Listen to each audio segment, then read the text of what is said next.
Thank you all for being here. I'm very pleased to be talking tonight about our practice, but also the project we have been working on together with Fanny, which is just here, so she's my other half. And I'm going to introduce you a bit toward our work, but also about some of our research and mainly this big project we have been working so hard together with AIR and many others. So the title is Resourcing Collective Shifts Towards a Post-Extractive Building Culture. It's a bit complicated, but I think there are many words which maybe sound familiar, and I hope this lecture will give a little bit more insight to it. So Studio ACTE, we started it about almost 6 years ago now. It started from very small project, and we are still doing very small project, but we try to put our expectation very high, especially regarding circularity. So we are a small studio based in Rotterdam and in Toulouse, where actually Fanny is based. And we have a big focus on material, resources, craftsmanship, and bio-based material. It's a lot at once, but we're really trying through our different projects to carry it on. We started our practice with a series of small projects. Some might be familiar. Most of them are in Netherlands, actually. They are like small pavilion, which were like a true experiment and test site for us. So each experiment was also an opportunity to test different materials, test different assemblies, try to learn and educate ourselves on how we can build differently with circular materials, with bio-based materials, and so on. And the specificity of it is that we designed it and built it ourselves, also to, well, experiment, because they were a very small budget project, first of all, but also for us to learn how can we assemble them, where do we get the material, what does it take to transform an old wood panels to like a clean, proper, pliable wood panel, for instance. So this was a fundamental steps in, and that's also what we're going to talk about, is we start small and how do we scale this all up. And as a practice, we are not only architect, but we really position as a researcher, not academic researcher, but really like on applied research. And one of our main focuses are like our resources. So for instance, here I show some geo-based materials, but those are things we like to dive in. So not only into designing, but really understanding where the material comes from, what does it take, and what kind of political, social value does it carry. And the resources are very important because, of course, as designer, we like actually producing building, and building are simply matters, and it takes a lot to make a building. And I think one of the existing materials are mainly the reclaimed materials, so the materials that come from deconstruction, that are like leftovers from building as well, and those are very fundamental because they are already there. So those ones, we are not taking any extra energy to produce them. They are there around us in the city, in many buildings, or in many material wharf, actually. So I was talking about applied research. I think we like to apply that not only into buildings, but also very tiny scales, such as furniture. And that's also for us an important steps, because the smaller the project, the fastest it can be built, and also the fastest you can learn.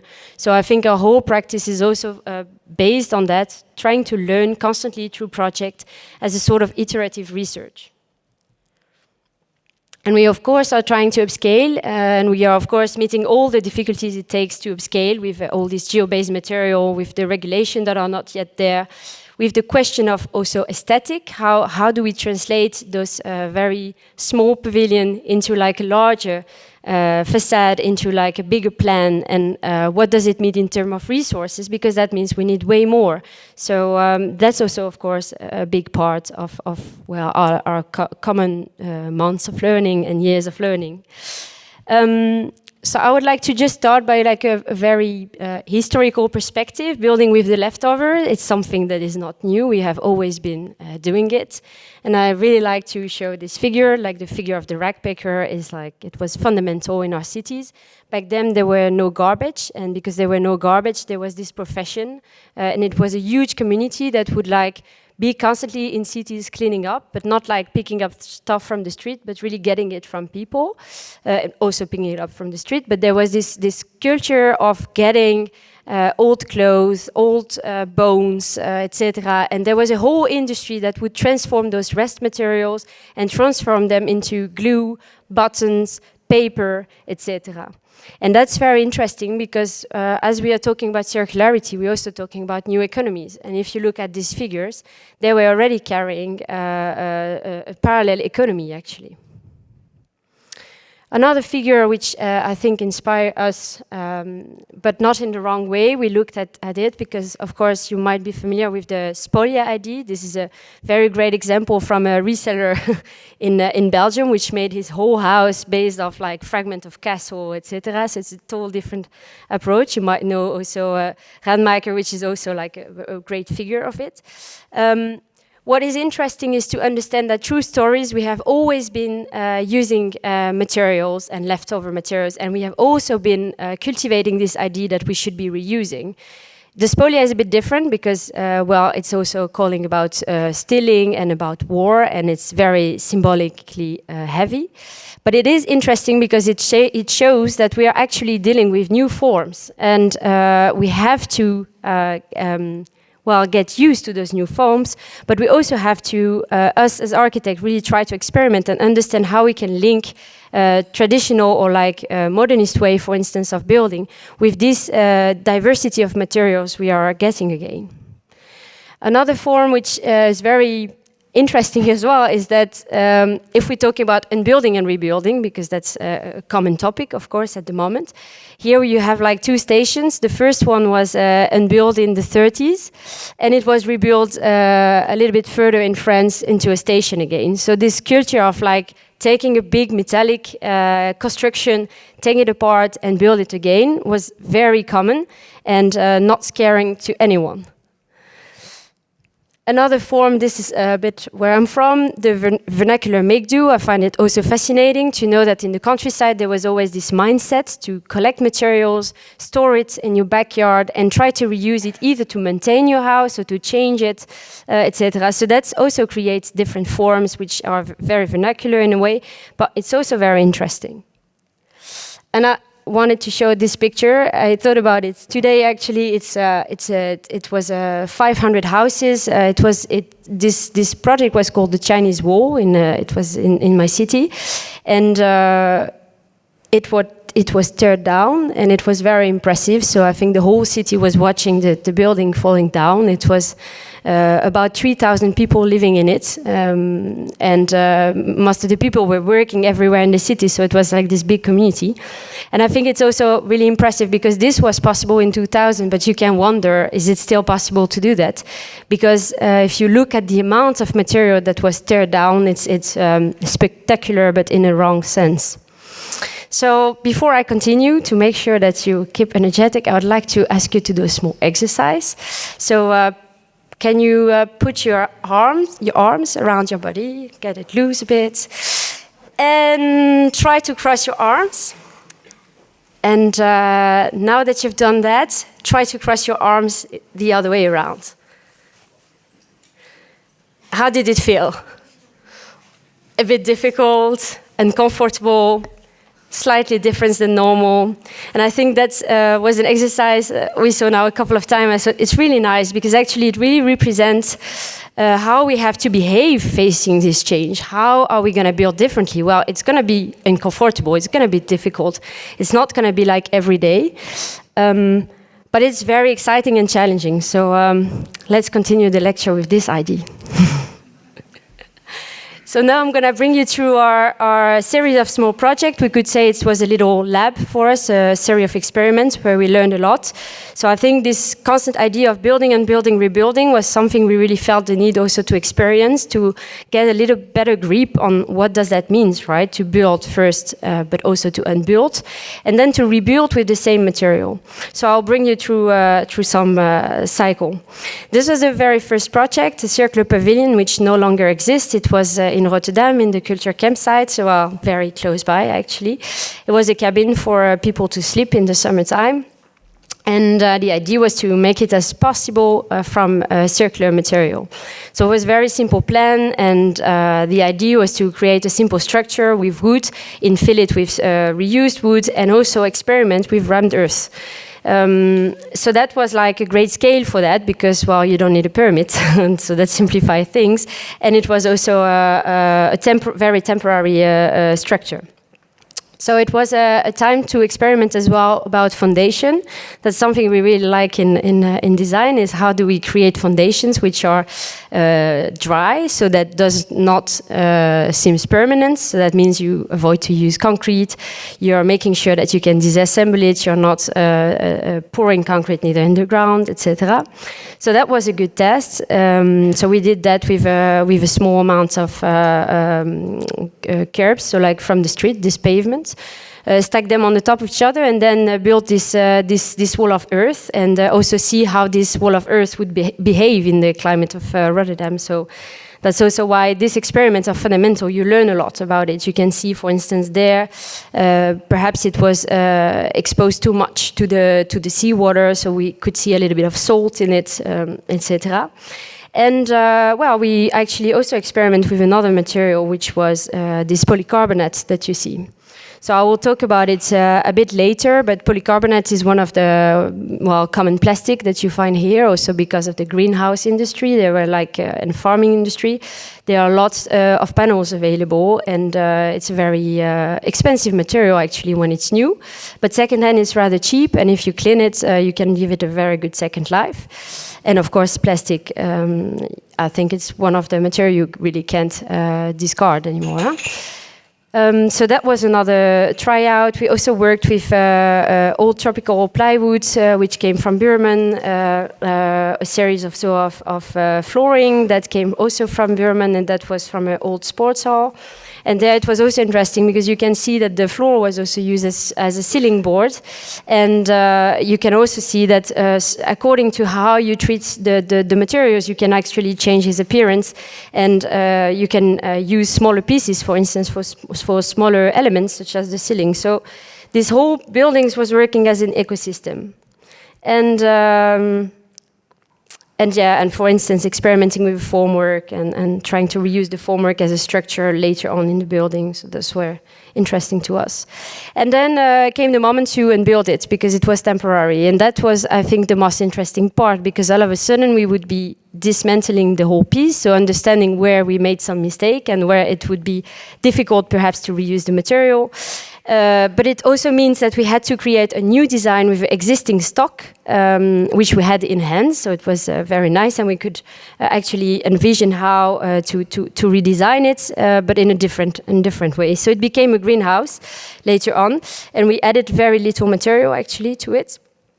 So here you can see a bit of the project. There as well, we tried to work with a dry foundation. You see this 30 by 30 tiles, which actually are also on the site outside in the material wharf. We reused it the whole roof, and we could use the same holes for the roof, which was also nice, because that's also part of transforming a material. You're going to drill it, so that means that you're going to have open holes at some point. So these whole questions, they also come along while you're making it, and they're very fundamental, because they will define the next cycle of a building component. And another project, because I'm just going to pile up project like this just to give a bit of context and also show you the process we have of learning.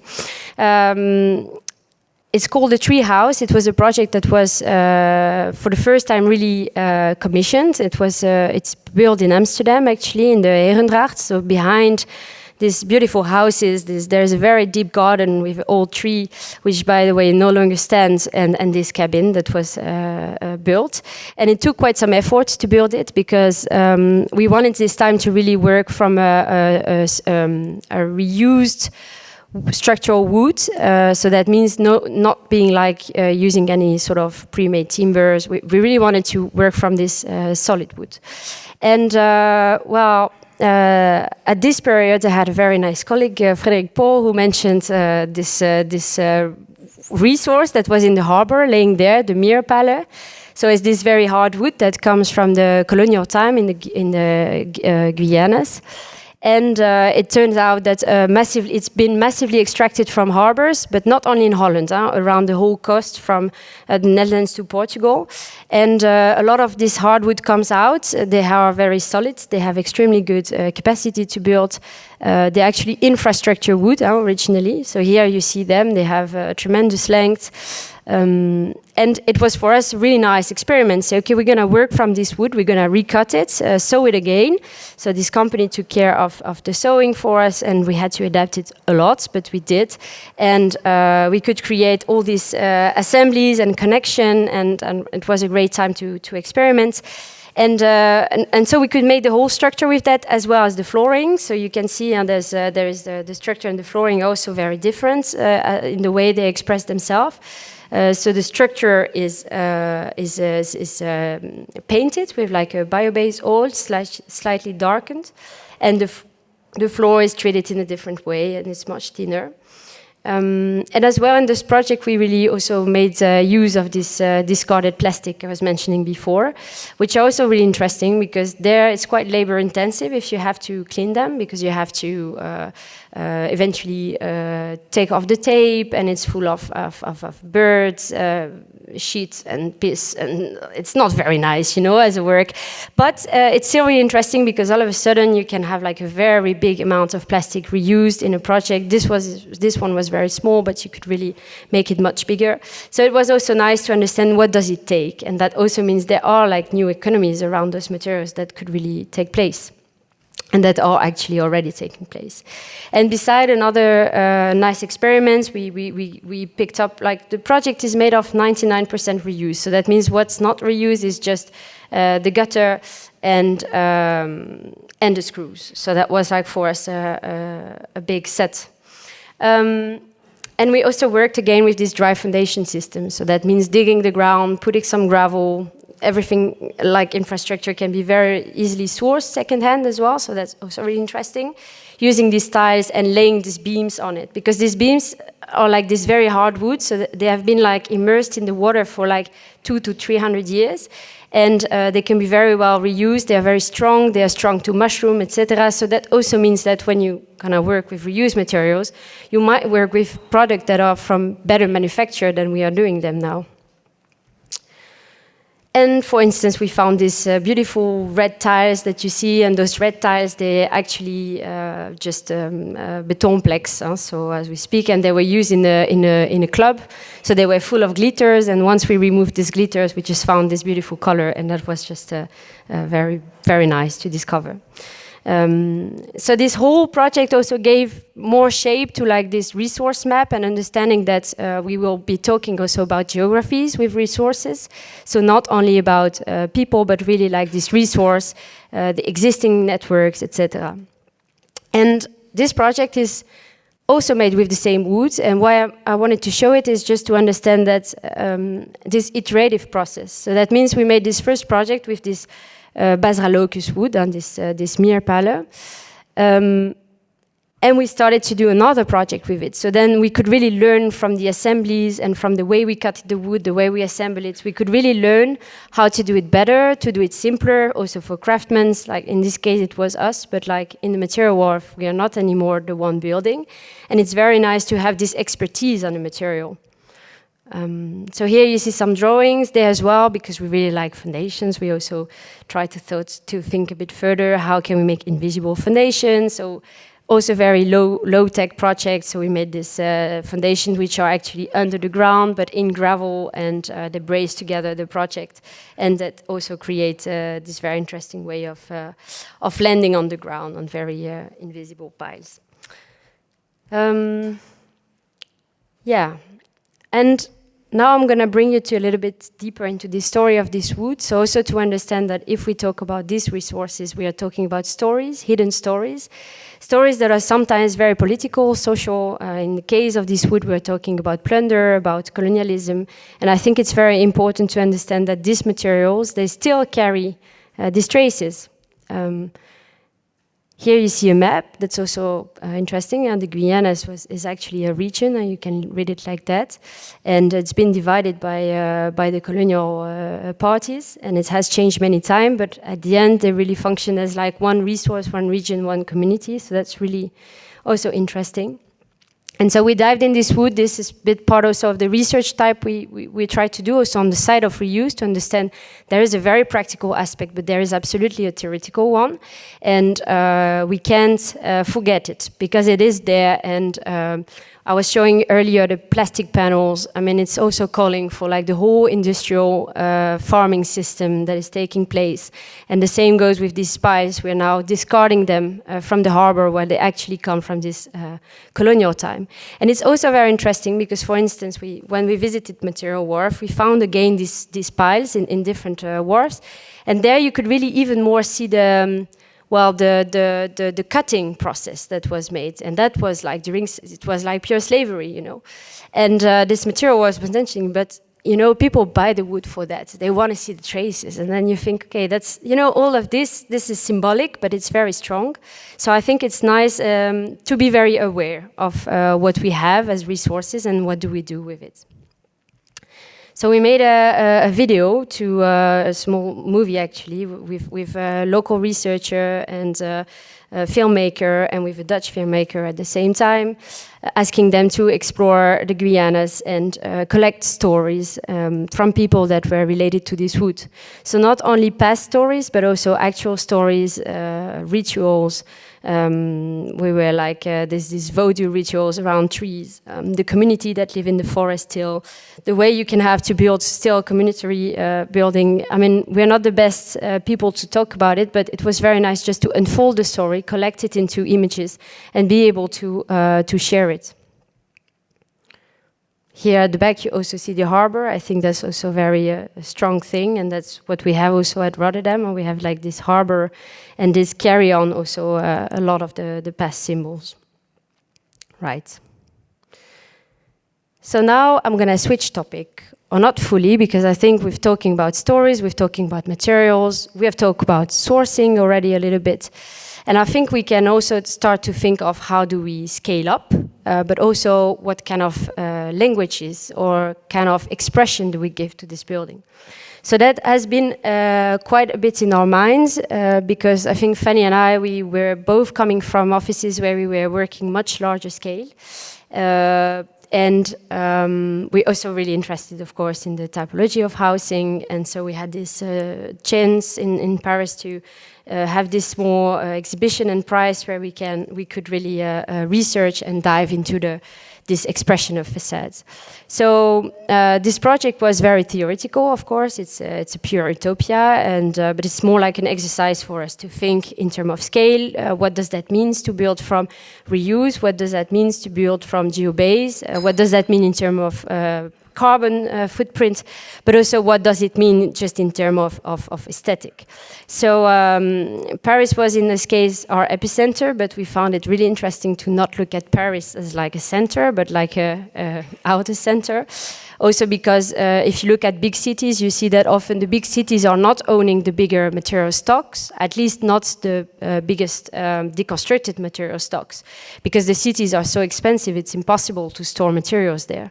So that also triggered nice question in terms of geography, and also looking at, for instance, the North France region, which is an old mine region, and that becomes very interesting in terms of reuse, and that's where you can at the moment see a very interesting material wharf and a social economy program booming around this team, because they have space, they can afford it, and people are also looking for new works.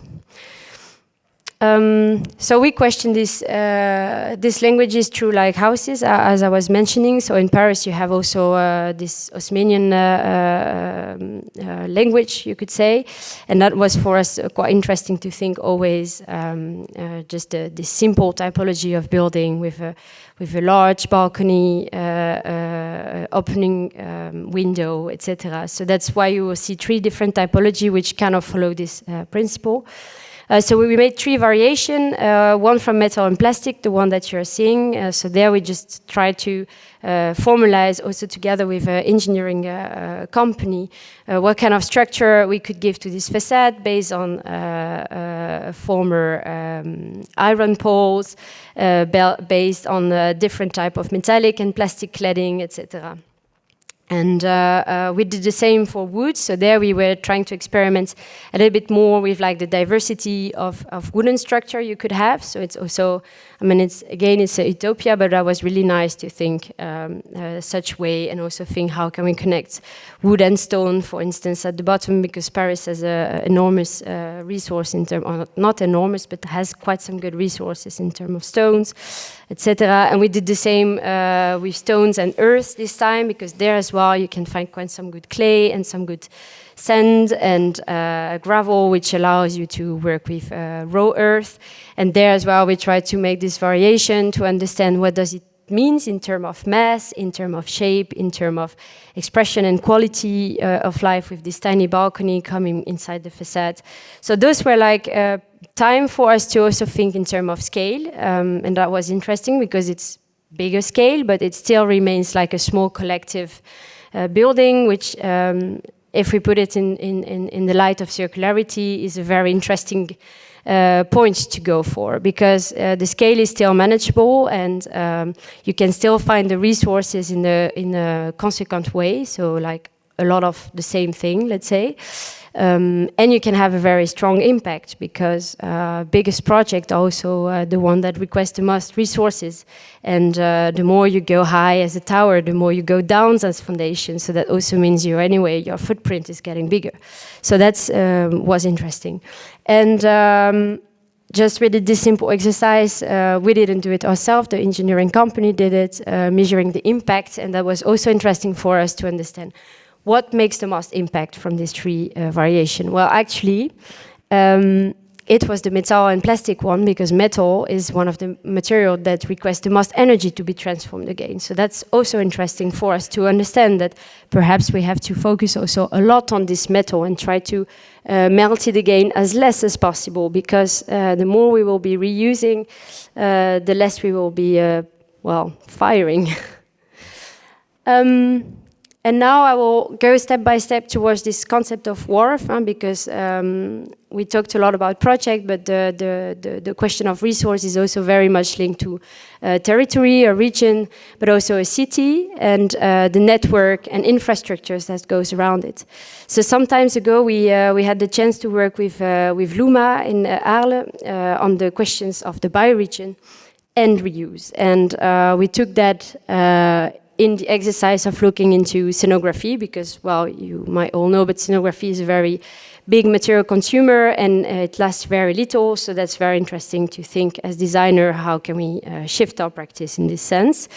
So we were requested to study the territory of Arles, so we made this circle of 100 kilometers around Arles, and Arles is of course a region that has fantastic resources, a very nice ecosystem, and a lot of craftsmanship as well.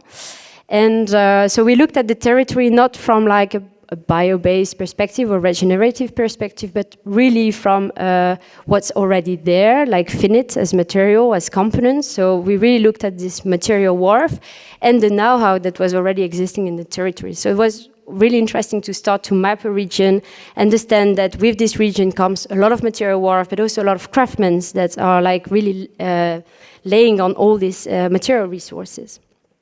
And so we made this inventory from this territory. We went to visit many of these places. So you can see here like some very old oak beams, but also stones, a lot of beautiful elements, a lot of things that came from like an antique period. And that was also something we were not so familiar with, because in Holland a lot of the building components that we find are often very generic. So it's nice to just put these 2 concepts next to each other. At least that's what we liked it in this research. We have the antique material and the generic material. We said, okay, if we want to talk about it, perhaps we can just define them. So these old material, antique materials, they are like located before the invention of cement, because that's when everything went down, basically. We started to invent cement, we invented chemical glues, and that made our way of building different. So we stopped it to do dry assembly. We started to make stuff that are very impossible, let's say, to disconnect. So then we have to cut them, we have to throw powder ways, and also makes the deconstruction system very difficult and very time-consuming. So in Arles, actually, you can find way more antique materials. That, of course, comes from the region. There's a lot of old barns, etc., that have been like dismantled. And there is also a very wealthy a group of people that like to refurbish villas with very nice materials. But we also discovered one thing, which for us was quite striking. 40% of their economy to 50% was going to international client. So that means that most of the clients, they are like American, Australian. So you would see a wooden floor, and actually it was going for a wedding in California. So all of a sudden we discovered actually reused materials are not only playing a role locally, they're really like being like used as trade material, like it's really this idea of antique and of collection. So that was very specific to the territory. I'm saying that because I think in a way reuse can be seen as something very generic. You can find a lot of the material everywhere. So if you talk about reusing bricks in Holland or in France or in Belgium, you're actually doing almost the same thing. Perhaps the actors are a little bal different around it, but the material is quite similar. But if you look very deeply into a territory, you will see also that it has his own resources and his own way of functioning. In Arles, for instance, all these antique materials, reseller, they actually also provide the builders, the craftsmen, because those craftsmen, they really know how to build with massive wood, which is very specific because now it's not so common anymore to build with a massive wooden floor, or to use this beautiful stone terracotta, or to be able to repair stone, etc. So then you all of a sudden understand that there is really this side economy and group of craftsmen that are like really playing an important role in this transition, and that have been there already for 20, 30 years. And the generic materials, yeah, I'm showing them there. They're maybe less appealing, and they call more to like this last century where we have been building in a massive way, and when we have standardized everything, which is also interesting to standardize, because also with reuse you see that it can somehow simplify the way you can apply it. But really this question of glue and cement is fundamental in it, and it what makes it so difficult to reuse.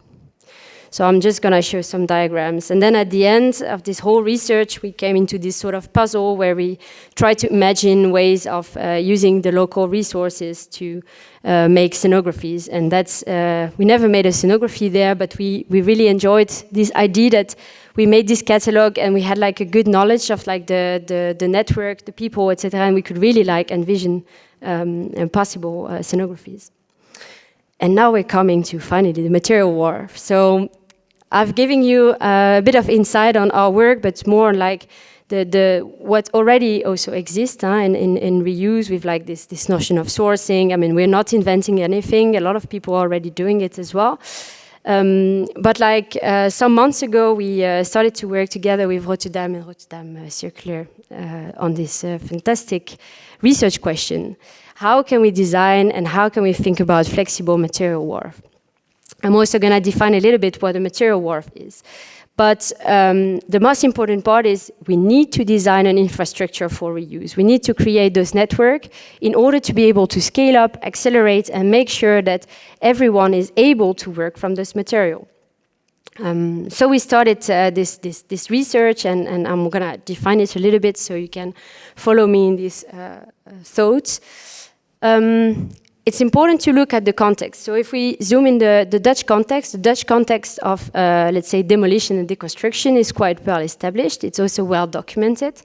And I like to stop on this sentence, de koop op afbraak, or this idea that actually you would buy a building to demolish it, and then you would resell all the materials. So that was quite an interesting thought, which is still like going on, because actually it also shows a little bit this economy behind reuse. That means that as a demolisher, you come, you take the building, perhaps the whole building or pieces of the building, and then you will actually be reselling them, but you're also paid eventually to dismantle it nowadays. Before you would buy the material and then sell it again. So I mean, at the moment, it's quite interesting economy if you are able to dismantle this building. Don't get me wrong, I don't say we should dismantle building, but it's just a fact. Yeah. So if we look a little bit at the map, you can see the Netherlands and Rotterdam with this red dot there. And we use some existing tools, such as Opelis, to map a little bit the salvage dealer that were around Rotterdam. We put here 168, but it's actually more close to 300. Here is mainly salvage dealers, so like people that actually stock materials and resell it later on. And there is 18 less than 100 kilometers. So that gives us quite some potential. And if we put that into square meters, we get to 150,000 square meters, which is quite an enormous amount of space. There are also a few public depots, which is really nice, because the public depots are often focusing on infrastructure. And I think it's nice to stress that infrastructure is really also part of our building environment, and it consumes a very big amount of materials. And it's also a place where it's much easier to reuse. And if we look at this map here, we try to like just look a certain amount of people. So you can see all these dots, and you can also see that we do like to look at Belgium, because if you think in terms of geography, you shouldn't think about borders, especially in the sense of circulating materials, because perhaps some regions have a lot to offer to other regions and vice versa. And also in terms of geography, if you look at the circle, 100 kilometers, we go quite far. So what is a material wharf? I will define it a little bit, but here you have a beautiful maps from the top, and you can see a bit of square meters, and this is Kirkland, which is reselling mainly greenhouses next to Delft. It's nice because it's basically just a vacant space where material are being stored and constantly moved around. And it looks like that, so nothing fantastic. It's just a lot of material together. But I mean, as architect, when you go there, you also get very excited because you can see the amount of material, and all of a sudden you can also think in terms of design and how you could implement them and so on. So you always get amazed also by some qualities of material, quantities, colors. You discover also a new passion for like looking at material with like their patina, the transformation the material could have had, etc. And looking at this material wharf, what does that mean? So here are like 5 terms that have been like put down by the ongoing project of pre-use, which is actually focusing on public material wharf. So they could categorize them in 5 points. A salvage dealer, so a private organization that have a commercial activity of reselling salvage material. An internal depot, so as I said, like municipality can have internal depot where they actually manage their own stock of material. It can also be for a public entity like a hospital that has its own material depot and can use them in maintenance, for instance. A buffer space, so a space that will temporarily exist and where material will be landing and they will be reused later on in a project. And a circular hub, there we are not only talking about storage, but we're talking about a bigger program, perhaps private and public together, etc. And maybe the last one, which is also interesting, a reserve, because we didn't talk about it, but I think in patrimonial and historical refurbishment, it's quite common to use reclaimed materials because of the needs of certain how you call it, master plan or like location, etc. So I'm going to show you a few examples also to kind of demystify it. So now we can all say we know a bit about material wharf. So the study case 1, Rennes, which is actually showing a private actor managing a public depot, and that is taking care of like a material agent. He's actually giving the material to who needs it. It tries to map what comes out of building the construction and what is needed from the building sector. A buffer space in Nancy, for instance, is a temporary space where all the sanitary equipment and others have been stored temporarily, cleansed, and will be reused in the transformation. The public space, the material depot of Utrecht, so which we visited not that long ago, where they actually started to reclaim all the pavement of the city, and they created their own mix called the Utrecht Mix, which is a mix of different colors they have been sourcing in the city. The Cycle Up project, which I think is very interesting, it's a project that actually really focuses on social economy. So because, of course, reclaiming a sanitary appliance, it's rather simple, but it requests a lot of manpower and effort and labor. And that means that you need to find a way to make it economically viable. And that was one of the interesting things, to create really like this social company that could actually recover not only sanitary appliance, but also floor tiles, radiator, and more. And this one, which I think is very singular, it's a very small depot in a hospital in Poitiers, where in France, where actually people just take pieces out of the building, store it downstairs, and are able to maintain their building this way.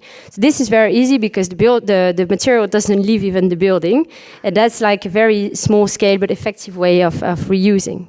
So when we talked about this material wharf, we really looked at what do we want to store, what does that mean, and especially at MVA scale, what does that mean to actually store things? What do we want to store? Do we want to store small equipment, big equipment, etc.?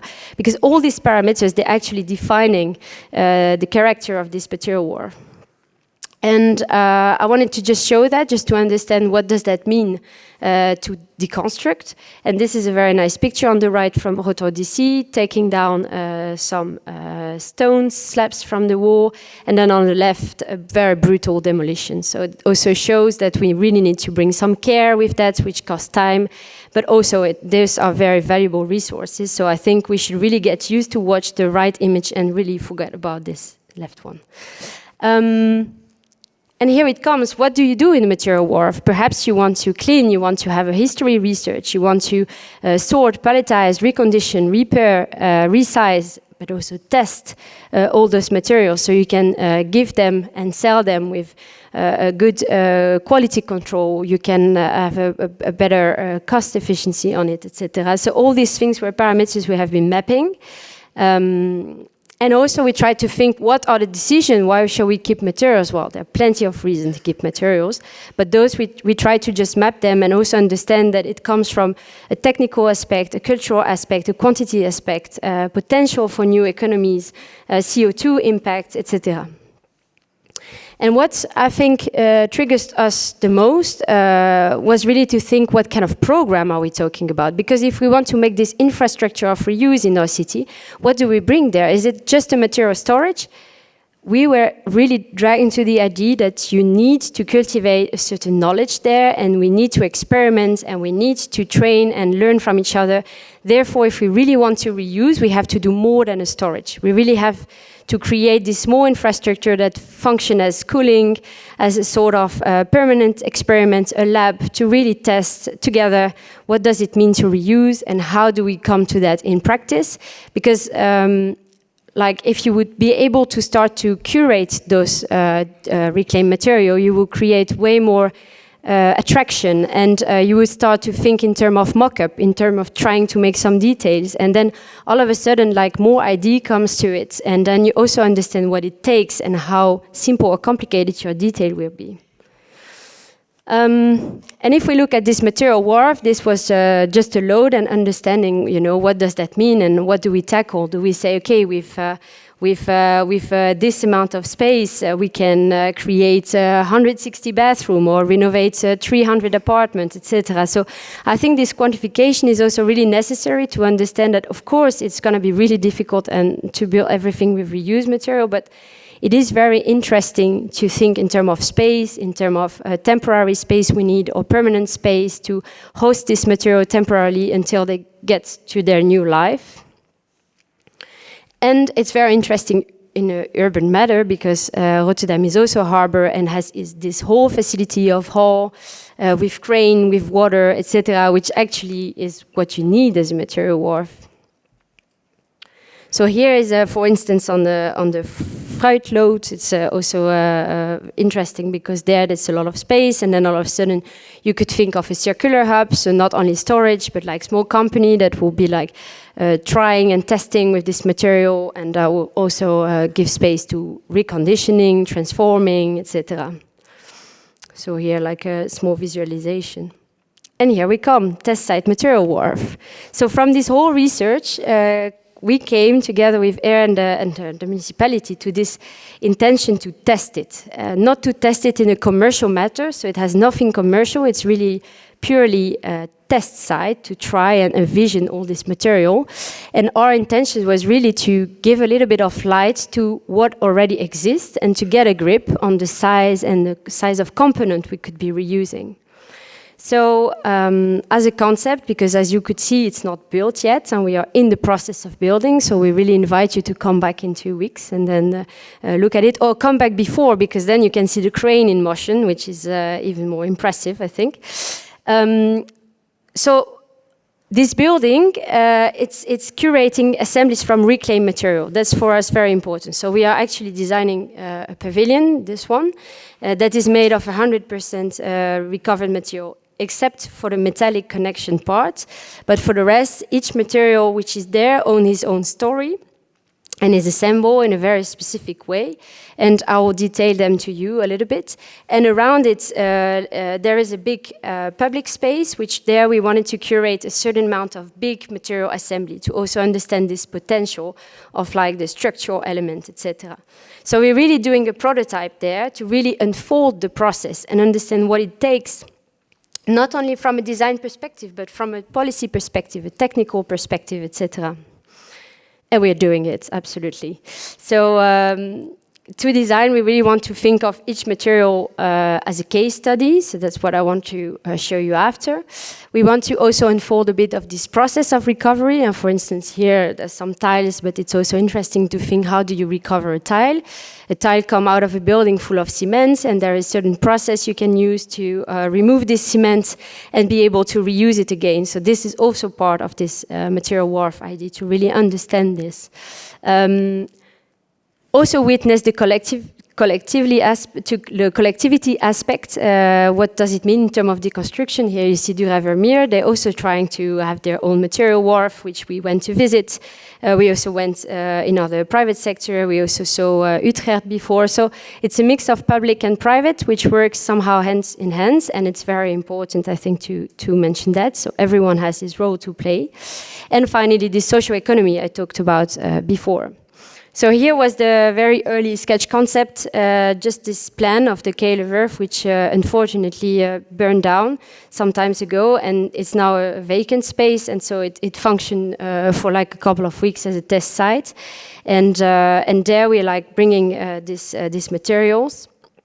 So we're really working into like this, not only the design, but really the process. We're working together with Paul Swagerman on documenting also this process, going to visit those material wharf, also the process of building with it that you see here with the trucks, quantifying it, redrawing it, etc. So here's the actual plan that you can visit later on, perhaps tomorrow, not today, but you can see we have made 8 piles of materials. Each of them have a different story, which I'm gonna go a bit through. So this first pile is composed with concrete. You can see on the right 2 big concrete slabs. They're actually 35 centimeters thick, and they are 3 meters by 1.5. We have been like positioning them there together. They are like 9 tons of concrete, so it's actually huge. They are rebarred, and they come from the KEI, which is a building in Rotterdam, and they just are like cut off basically of the floor. And next to it, there is a sort of foundation concrete beams, which was already laying in Kuilenwerf, so we thought to also put it there. And I think this is very interesting because you can see the mass of concrete we're talking about in the construction, and it really appeals to think, what can we do with that? Because it's coming out this is only a tiny fragment of the Kei, you know? So we could imagine all this concrete in tones and think, what could we do with it? And it's important to say that, for instance, to get this material, it takes a bit of time. There's really like exchange between the builder, demolisher, the client. Sometimes if it's the municipality, it's even another conversation because there might be more intermediate. But it's really interesting to also see that this is really relying on the chain of actor. So we're really glad we could finally collect it. It took a very big effort actually to bring them there. The second one is like some hardwood slabs, which are like used often to host cranes, but it's also really interesting. It's 6 meter length, one panel only. Third one are sandwich panels, also interesting because those are coming from facades. They can be insulated or not. They are very long and they are like, if I'm not wrong, 9 meter long. So you can also think in terms of potential for also larger scale. These are like prefabricated concrete slabs, also quite interesting. You can find that quite easily. Yeah, you see them laying on the ground. This is the future pavilion, which is in the making, and you can see around it this enormous amount of wood, this Basra locust I was mentioning before. So this is the pavilion. And in the pavilion, there's going to be assemblies of components, because of course I show now a very big component, but we mentioned tiles, sink, bathroom, etc., radiator, so many of these materials that can be easily reused in like even in interior work. This is a table made of different materials. So we have metal profiles of 9 meter long. We have laminated wooden beams, which are also very common, that are like 11 meter long. We also have a pile with earth, because earth has a great potential, and it allows to build as well. You can transform it into structural or non-structural material. Trees, but that's also more to address like the notion of landscape that comes also with reuse. And I made the wrong slide, but also tiles, and that also is about infrastructure, as I said before. So here you can see the entirety of the material wharf, and let me just dive quickly into the pavilion. The pavilion is made on like the existing concrete slabs, so that also takes a lot of effort to actually reuse foundation, but that's really important because it's also a very big amount of concrete. So we have these anchoring plates which take this whole timber structure that you see here, which is made from this mere pallet from the harbor. And then we use CLT plating as shelf, vertical panels and roofing panels for the counterwing and the other structural aspects. So here you see some of these CLT panels that are being cut just under us. A tarp, which comes from the Schaatsbaan. So this is the tarps I'm mentioning. It's just a white truck tarpaulin, and we're using it as a waterproofness of the roof, and that's quite interesting as well because, as you might know, the roofs are a very big consumer of bitumen with this thing you are pouring it and heating up, and makes that the actually top elements cannot be reused indefinitely from it. So this is like a way to test waterproofing. Gutters, so we have Martin here, which will perhaps talk a bit further about it, but reusing also leftover and dead stocks of metal. These are called enshit, and we're using them for the gutter and all these tiny metallic elements. We're also using ropes to prevent any upward lift wind, and also to hold some sun shading on it. And then I don't have much time, so I will just go very quickly to these images. These are like projects we are now trying to work on a bigger scale. We are like working, for instance, with earth and stones, and that's quite interesting for us to see how we can give aesthetic and write this building. So this is a community center we are doing with rammed earth structural wall in the periphery, compressed earth block in the middle, and some finished with earth plaster and wooden roof structure. So that's very exciting as well to think what kind of writing, and for instance this one, we're really trying to push to have a community community workshop around some of the techniques to really involve also people. And also involving people mean you're also training people to build themselves, but also to maintain better their building. The collective housing, which also make use of this compressed earth block for the perfect wall and a light wood structure. And finally, this was a project for an office building in Montpellier, for which we did a competition, and it was together with Campetil as well, the previous project as well, where we've Campetil still. But this project were really interesting to think in a larger scale with rammed earth, for instance, as a structural element, but also as a thermic element. So here you can see a small plan. And I wanted to mention stone because I think we're talking always between earth and stone. Those are really like the important geo-based material. And for instance, in Paris, we worked with stones, and I think it was really interesting because actually it carries on a lot of old profession, stonemaker, but also these people that are actually breaking the stones and making it either into pavement or into slabs. It's very technical and physical work, and some of these work are disappearing because, we have started to import stones, and I think it's really interesting that in Paris there is really this policy now of using stones in the local way.